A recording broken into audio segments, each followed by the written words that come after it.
Chers amis journalistes, bonjour.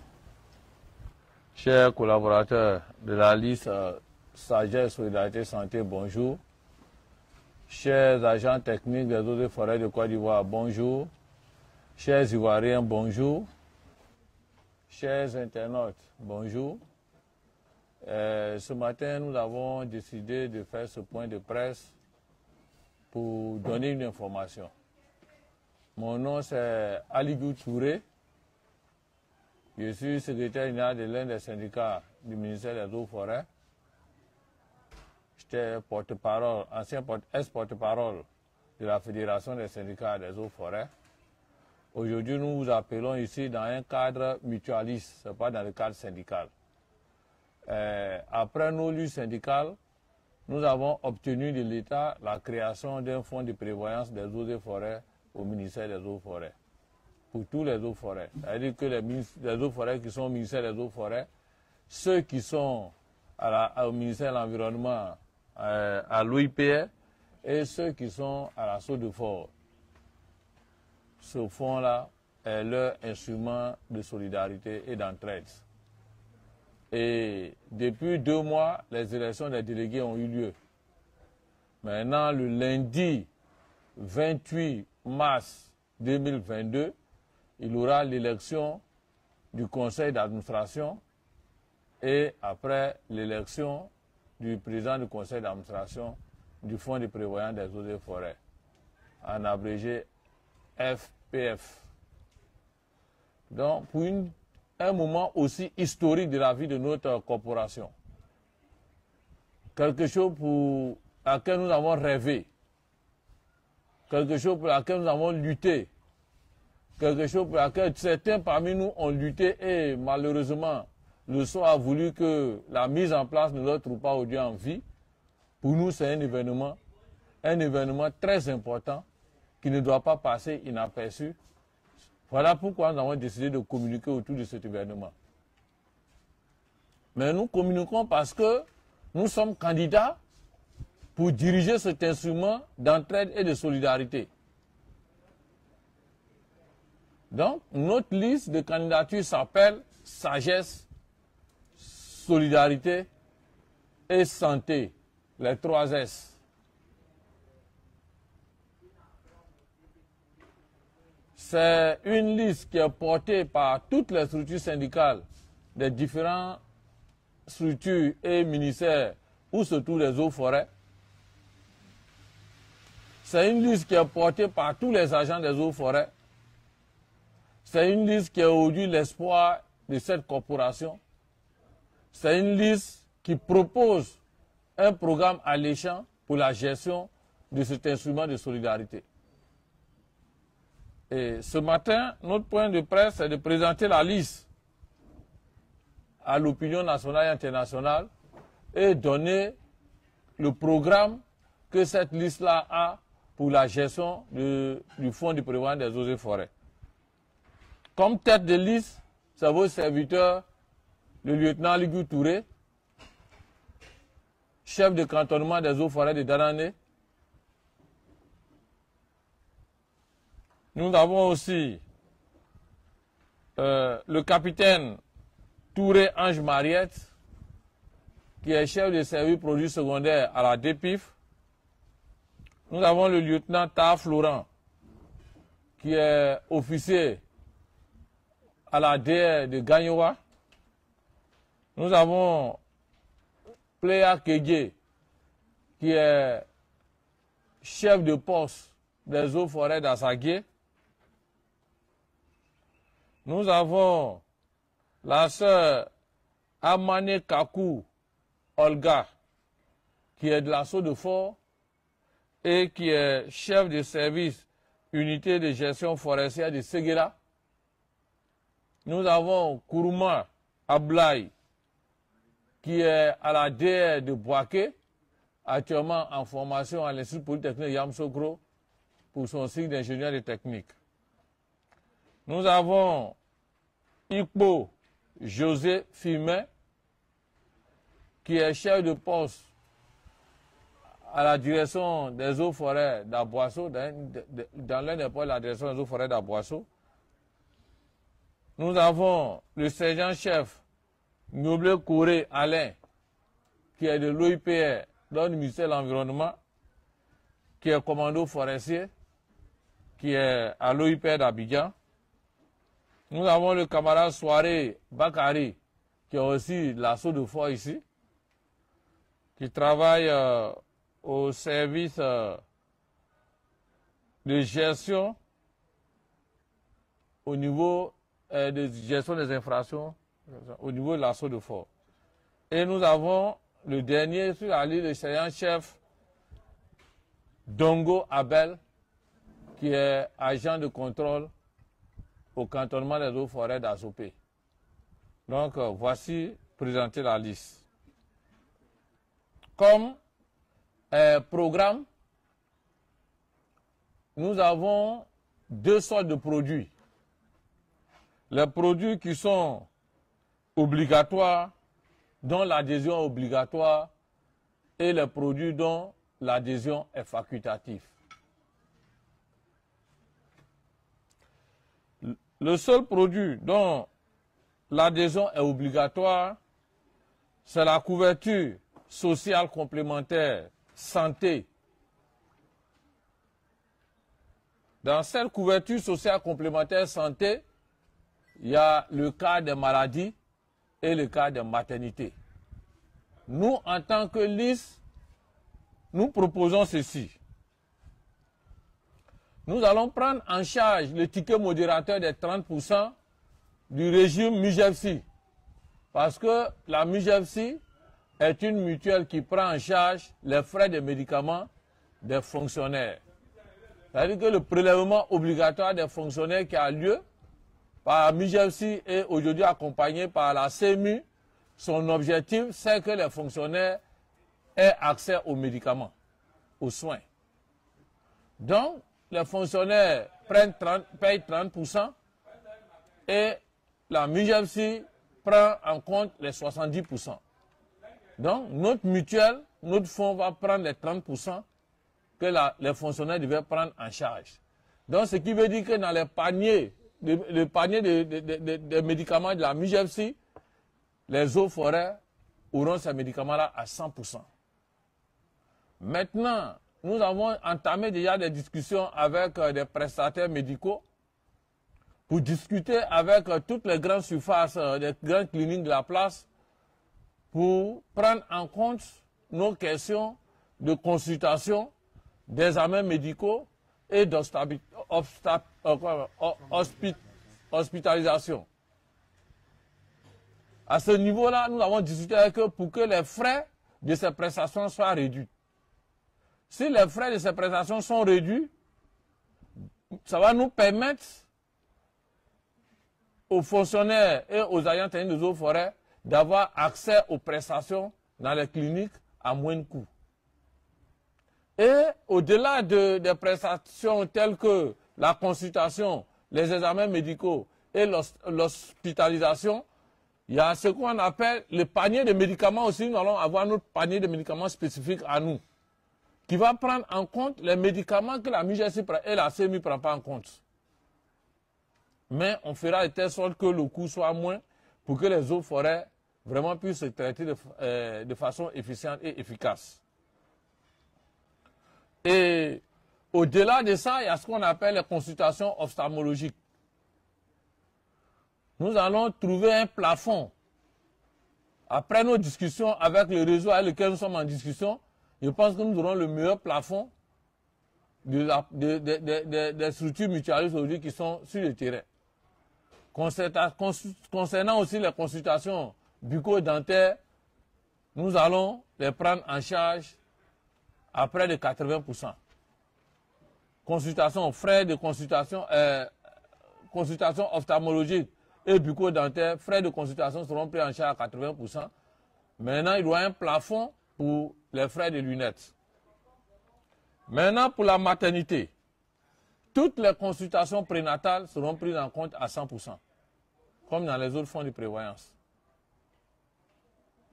L'accouchement, comme l'État a permis cela au niveau de la CMU, faire de telle sorte que l'accouchement soit à moindre coût et soit fait gratuitement. Dans les hôpitaux publics, l'accouchement sera gratuit. Maintenant, dans les cliniques, si la femme ou bien la conjointe du forestier ou bien la femme qui est même agent des eaux forêts doit accoucher par césarienne, si ça doit nécessiter une intervention chirurgicale, nous allons proposer un plafond vraiment qui fait rêver. Donc voici un peu ce que nous avons. Et pour atteindre ces objectifs en matière de prestations obligatoires, qu'est-ce qui va nous permettre d'atteindre ces objectifs-là? Il y a les prélèvements qui seront faits de façon obligatoire sur le salaire des agents des eaux et forêts de Côte d'Ivoire. Et ces prélèvements qui seront faits là, 7% va servir à couvrir les frais de consultation, c'est-à-dire de santé, et les 3% qui restent vont prendre en compte la couverture sociale, décès et invalidité. Donc voici le deuxième point qui concerne les produits à adhésion obligatoire. En cas de décès d'un agent des eaux et forêts, en fonction de l'ancienneté et en fonction de sa cotisation, il y a un versement d'un capital décès qui sera fait à sa famille. Si sa femme ou ses enfants décèdent, il y a un capital aussi qui sera versé pour les frais de funérailles, frais de conservation du corps et organisation de funérailles de ces ayants droit. Donc, en cas d'invalidité, aujourd'hui, vous voyez que l'agent technique des eaux et forêts travaille dans les forêts. Des lieux où l'accès même par véhicule est presque impossible. Et les agents des eaux et forêts travaillent pour couvrir le territoire, pour aller en fin fond de la forêt, pour aller contrôler l'activité forestière, sont obligés souvent de travailler sur des motos. Mais les motos là, nous voyons comment est-ce que ça expose la vie de ceux qui les utilisent. Aujourd'hui, la plupart de nos amis sont invalides aujourd'hui et sont à la maison. Et avant la création du fonds, dès que tu es invalide, on te met à la disposition de la DRH et tu supportes seul ta souffrance, tu supportes seul ta misère. Désormais, ça sera comment on appelle ça, un vieux souvenir. Si le fonds est né, tous ceux qui seront en situation d'invalidité, le fonds va les prendre en charge. Ils auront une prestation, c'est-à-dire que des primes qui leur seront payées à la fin de chaque mois pour pouvoir se soigner, pour pouvoir se prendre en charge. Et l'argent qui va servir à faire tout ça, il y a les 3% des prélèvements qui seront faits sur leur compte, les comptes des forêts, de tous les forestiers. Donc, pour dire quoi?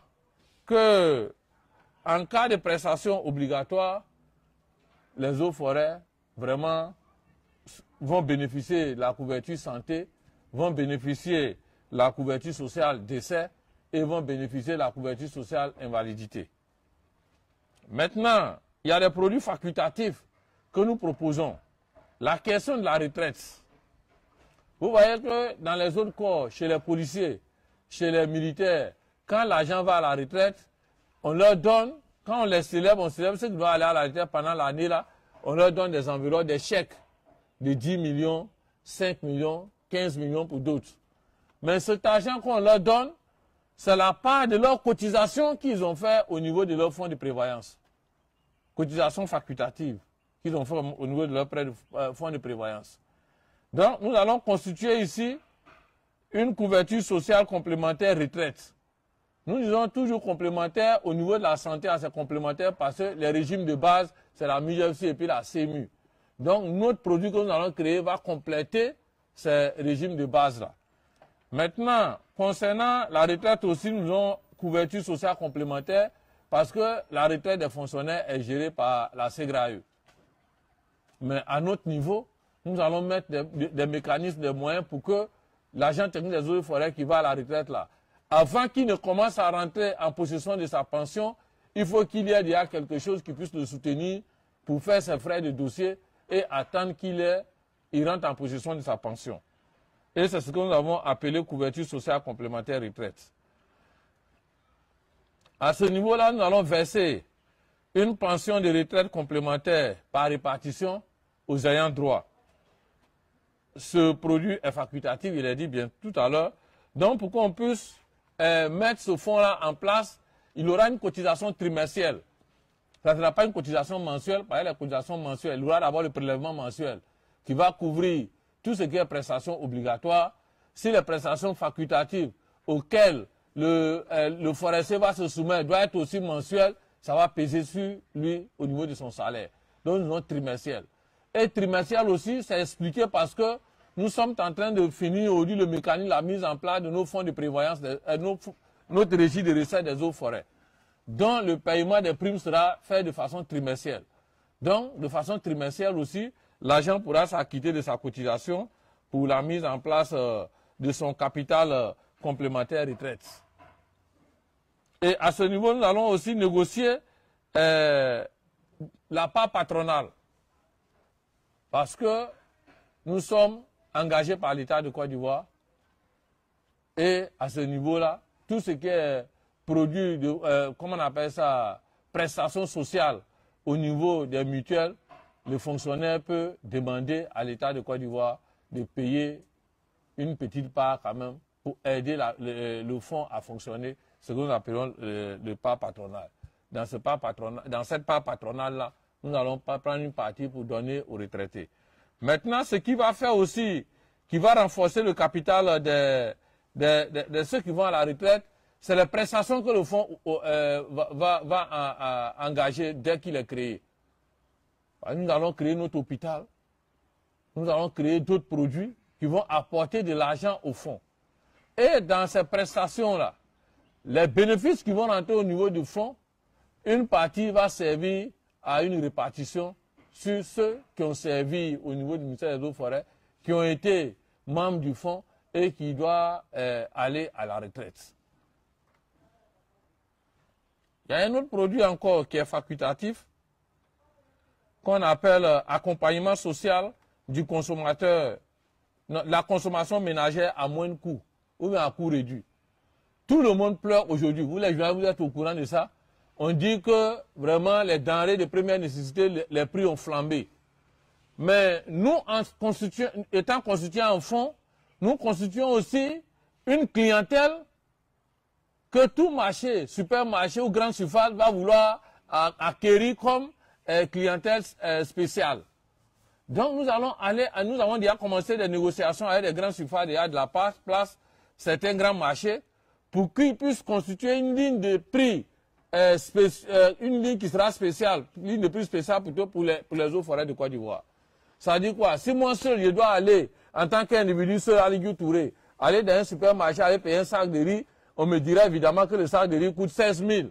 Mais si je vais avec ma carte de fonds de prévoyance des eaux forêts, j'ai une réduction spéciale sur le sac de riz, sur l'huile, sur les savons, sur les pâtes dentifrice, c'est-à-dire les produits de première nécessité. Et c'est très important. Donc ça va permettre que si un marché, il décide de coopérer avec les eaux forêts, ce qui va dire que ce soit à l'intérieur ou bien à Abidjan, les eaux forêts iront faire leur marché dans ces supermarchés, dans ces grandes surfaces. C'est-à-dire que c'est une clientèle qu'ils ont eue. Donc, puisqu'ils vont avoir cette clientèle-là, en retour, nous négocions aussi, nous, à notre niveau, une réduction, puisque c'est une masse qui va vers eux. Donc, ce produit-là ne nécessite même pas qu'une quelconque cotisation de la part des mutualistes. Il s'agit de faire du lobbying, il s'agit de faire le management au niveau des dirigeants que nous sommes pour pouvoir faciliter l'obtention des produits de première nécessité pour les eaux forêts de Côte d'Ivoire. Il y a un autre produit facultatif qui est l'instauration d'une épargne mutuelle. Tout ça se trouve dans le document qu'on vous a donné. Comme il y a un direct, il faut qu'on explique pour que l'opinion puisse comprendre, puis l'opinion n'a pas le document. Pour mettre en place cette mutuelle-là,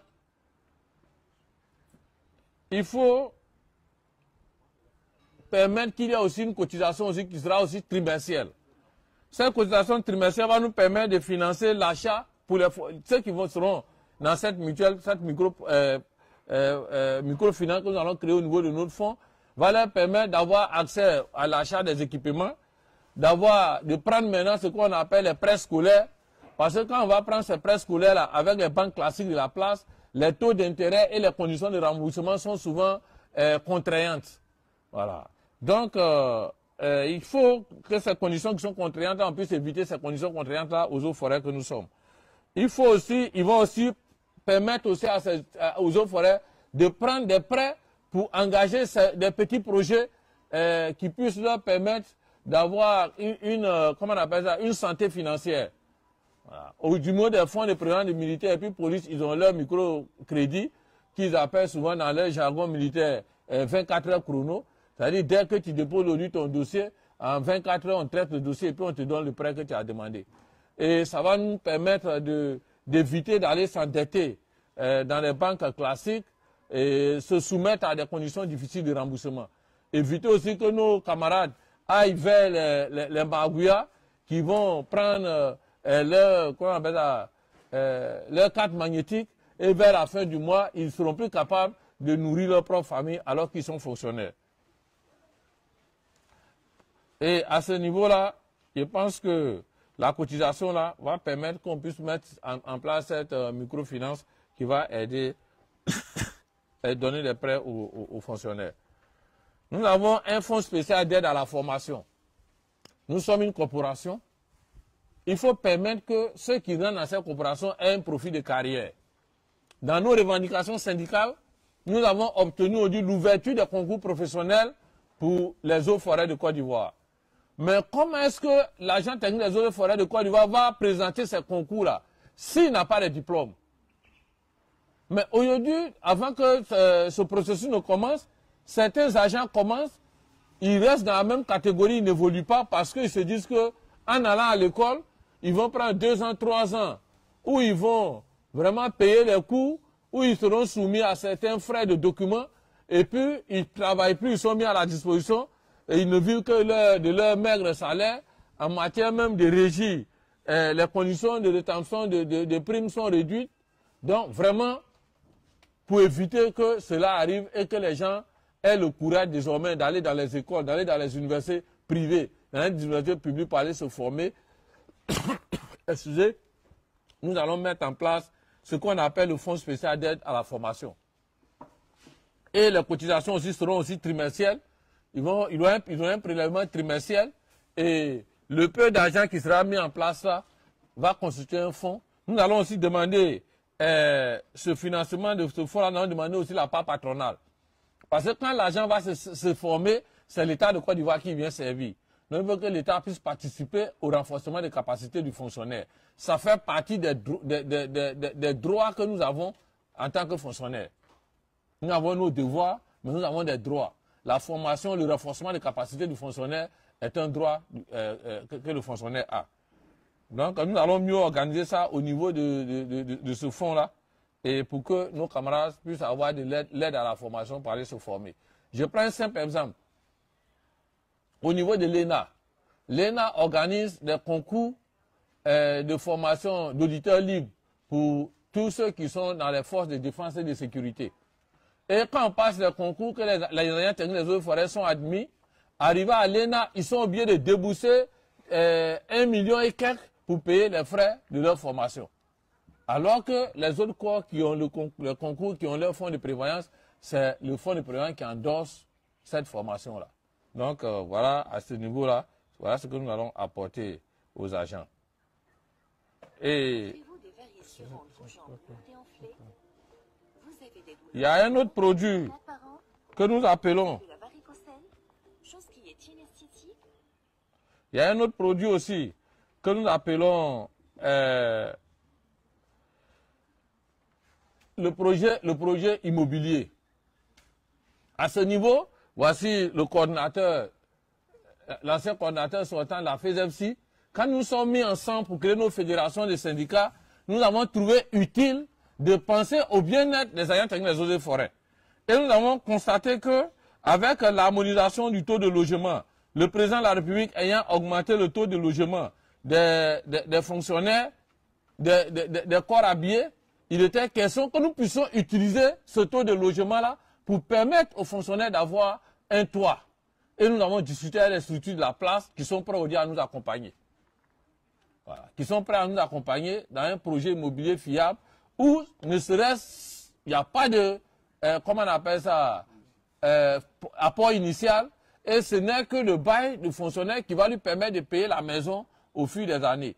Maintenant, la banque qui va permettre d'acheter la maison dans la main de cette opération immobilière, c'est à cette banque-là que nous allons déposer aussi notre capital pour que, ayant notre argent dans leur, comment on appelle ça, dans leur caisse comme fonds de garantie, qu'ils puissent donner les prêts-là aux fonctionnaires et le remboursement va se faire à partir de leur taux de bail. Nous constatons souvent que les eaux forêts de Côte d'Ivoire, des fonctionnaires même, des corps habillés, ils commencent à travailler et puis ils sont dans une maison baillée. Ils peuvent faire 15 ans, 20 ans dans cette maison. Le jour où ils doivent prévaloir leur droit à la retraite, on vient taper leur porte pour dire que bon, vous devez libérer la maison. Et le monsieur se trouve à la rue. Donc, au lieu qu'ils puissent payer cet argent à un propriétaire de maison qui va le chasser après sa carrière, il y a une agence immobilière à la place qui est prête à nous donner des maisons, dont la banque où nous allons placer notre capital là va payer ces maisons-là et les maisons seront restituées à des fonctionnaires et leur bail va permettre au niveau de la banque de payer les prêts. Donc voici, c'est très... Moi-même qui vous parle, j'ai fait, le doyen l'a fait, nous en tant qu'anciens dirigeants de la fédération, on l'a fait, nous sommes dans nos propres maisons aujourd'hui et ils sont en train de nous prélever par bail et puis après quelques années, la maison nous appartient. Et en même temps, ils payent aussi, il y a une assurance sur la maison. C'est-à-dire qu'en cas de décès, les ayants droit, on leur donne la maison, l'assurance paye le reste du capital qui n'est pas payé et on donne la maison aux ayants droit. Donc voici un projet vraiment révolutionnaire que nous allons faire pour les ayants des eaux forêts de Côte d'Ivoire. Et il y a ce qu'on appelle aussi, le dernier point, la mise en place d'une coopération nationale et internationale. Bon, vraiment, nous avons assez voyagé en tant que syndicalistes. Nous sommes allés dans les pays africains, dans les pays européens. Nous avons tissé des relations avec des grandes mutuelles dans ces pays-là. Aujourd'hui, si nous sommes élus, nous allons tisser une relation avec ces mutuelles-là pour que ces mutuelles-là puissent nous aider à la mise en application de certains pans de nos programmes. Voilà.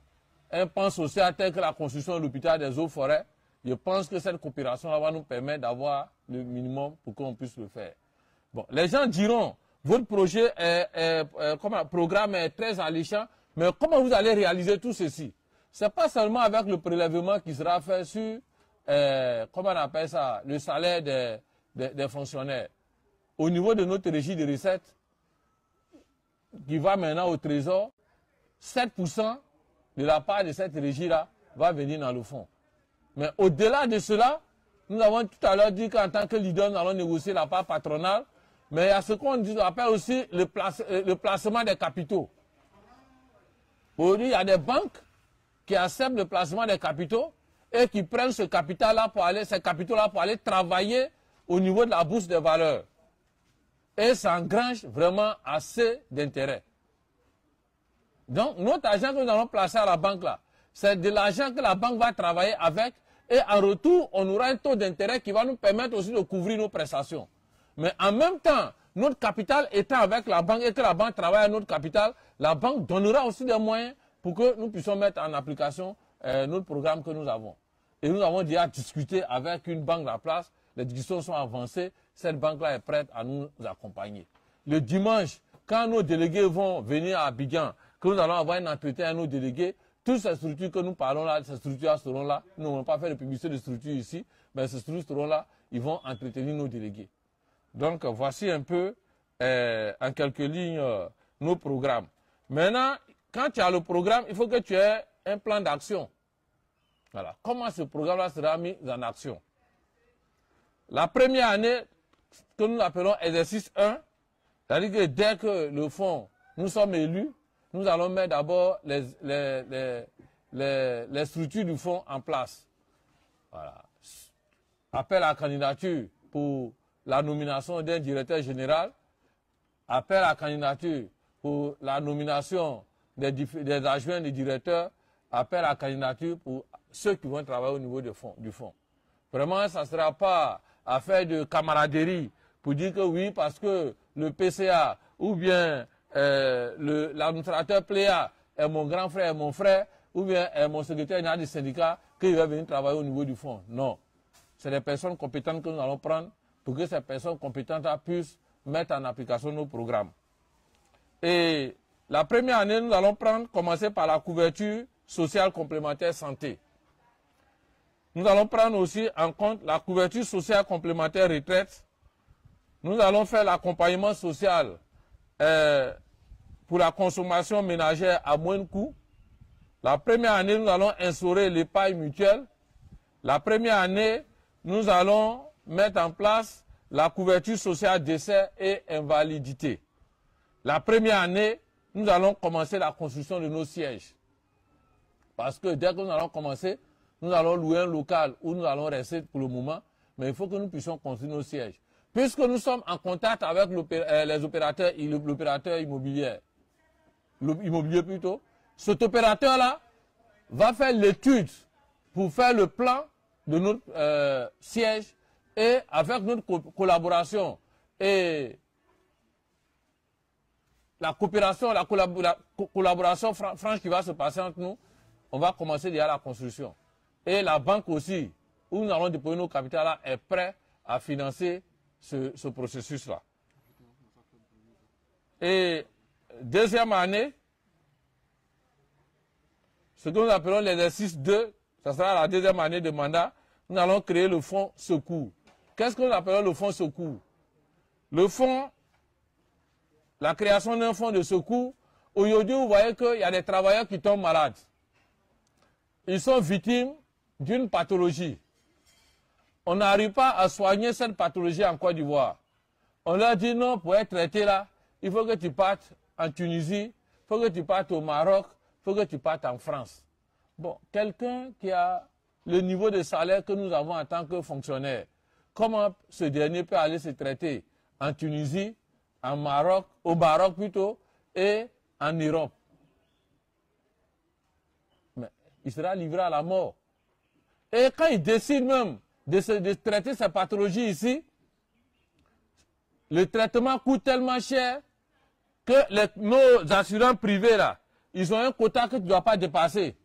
Ils disent non, tu ne dois pas dépasser peut-être 1,5 million, un plafond, ou bien tu ne dois pas dépasser 2 millions. Dès que la facture du malade est faite, que cette facture excède le plafond là, les cliniques privées abandonnent pour dire qu'ils ont déjà joué, elles ont déjà, disons les assurants privés abandonnent pour dire qu'elles ont déjà joué leur partition. Donc, ce fonds-là va permettre d'extrader le travailleur pour que ce travailleur puisse bénéficier aux soins dont il a besoin pour sa guérison. À la deuxième année, nous allons mettre ce fonds-là sur place. Il y aura la mise sur place aussi du fonds spécial d'aide à la formation. Il y aura la mise sur place, le début de la construction, la fin plutôt de la construction de nos sièges. La deuxième année, nous allons tout faire pour que nous puissions avancer la construction de nos sièges. Et nous allons en même temps entamer la construction de notre hôpital. Parce que même si nous avons les meilleures conditions de prise en charge maladie, si nous n'avons pas un hôpital où nous avons un plateau technique qui puisse prendre en compte les conditions de maladie, le traitement de nos travailleurs, il va sans dire qu'avec les assurances et avec les cliniques, là, nous aurons toujours des problèmes et des complications. Une fois que nous avons un hôpital, nous allons demander un code de pharmacie. Quand il y a le code de pharmacie, tous les médicaments qu'on te vend là, on te vend ça à prix très réduit et ça peut te permettre de donner ces médicaments-là à tes militants, à tes mutualistes. Donc, voici un peu, il y a parlé du projet immobilier. La troisième année, ceux qui vont souscrire au projet immobilier à la première année, jusqu'à ce qu'on arrive à la troisième année, on va déjà donner la clé aux premiers souscripteurs qui vont rentrer en possession de leur maison. Donc, voici un peu ce que nous avons comme programme et comme plan d'action pour les eaux forêts, ce que nous proposons aux fonctionnaires des eaux forêts, ce que nous allons leur proposer aux délégués. Nous allons proposer aux délégués le lundi 28 et nous allons demander à ces délégués-là que nous avons besoin de leur voix pour que ce rêve-là soit une réalité. Je vous remercie.